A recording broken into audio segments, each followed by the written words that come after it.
MSP की guarantee कानून को लेकर किसानों के आंदोलन के बीच 1 फरवरी को वित्त मंत्री बजट पेश करेंगी।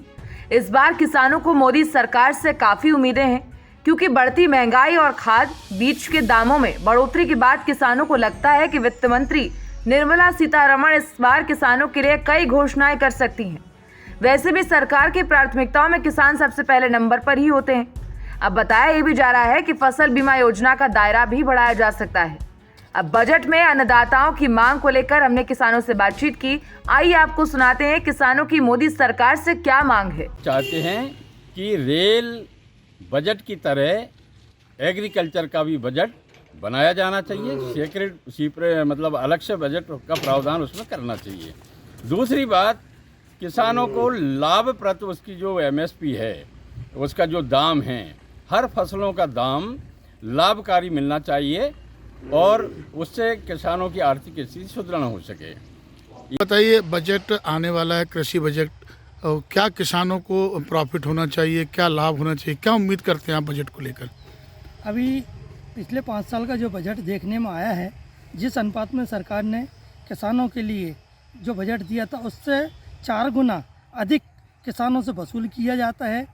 अब हम सरकार से चाहते हैं आने वाले समय में जब सरकार हमारे किसानों को बजट दे, उस अनुपात में कम से कम किसानों को राहत मिलना चाहिए। आज किसान कर्जेदार है। अभी वर्तमान समय में हम देखें, जैसे धान के रेट, गेहूँ जब किसानों को बिक जाता है उसके बाद महंगा होता है, उसी अनुपात में सरकार को चाहिए इन सब चीज़ों को, आज की महंगाई को देखते हुए सरकार बजट दे। जी बताइए, बजट आने वाला है कृषि का, क्या आप मानते हैं कि किस प्रकार का बजट होना चाहिए किसानों को लेकर? देखिए, मैं युवा किसान होने के नाते सरकार से ये विनती करता हूँ, आग्रह करता हूँ कि युवाओं के नए आयाम स्थापित किए, उनको रोजगार के नए आयाम स्थापित किए जाए। गांवों में ग्रामीण स्तर पर जो है वो यूनिट से लगाई जाए व्यापार के लिए। और किसानों की आज वर्तमान में ये मांग है कि लागत के आधार पर उनको लाभकारी मूल्य दिया जाए। जैसा कि हम देखते हैं कि हर चीज़ पर एमआरपी लिखी होती है, लेकिन हमारी फसलों के दामों पर कोई एमआरपी नहीं लिखी होती है। हमें अभी तक एमएसपी दिया जाता है, न्यूनतम समर्थन मूल्य, लेकिन अब किसान लड़ाई लड़ रहे हैं तो अधिकतम समर्थन मूल्य के लिए लड़ रहे हैं। क्या चाहते हैं आप सरकार से, क्या डिमांड रखना चाहते हैं किसानों को लेकर? पहले तो सर मैं आपको बताना ये चाहूँगा कि जो विगत वर्षों में सरकार ने जो किसानों के लिए बजट दिया है, हम उससे बिल्कुल भी संतुष्ट नहीं हैं।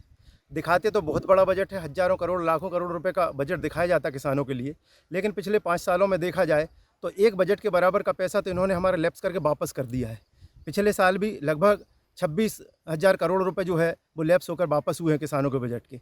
यदि ये वास्तव में किसानों को लाभ पहुँचाना ही चाहते हैं तो उस बजट का पूरा इस्तेमाल किया जाए, बल्कि उसमें बढ़ोतरी की जाए, ना कि उसको वापस किया जाए। जो किसानों को आप देख रहे हैं फसलों के दाम, जितना पैसा सम्मान निधि के तौर पर हमें 6,000 रुपये प्रति वर्ष दिया जाता है, तो हज़ारों लाखों करोड़ रुपए जो है दाम घटाकर किसानों से वापस ले लिया जाता है। अन्नदाताओं को किसान सम्मान निधि के तहत मिलने वाली सालाना रकम 6,000 से बढ़ाकर 8,000 की जा सकती है। इसके अलावा फसल बीमा योजना का भी दायरा बढ़ाया जा सकता है।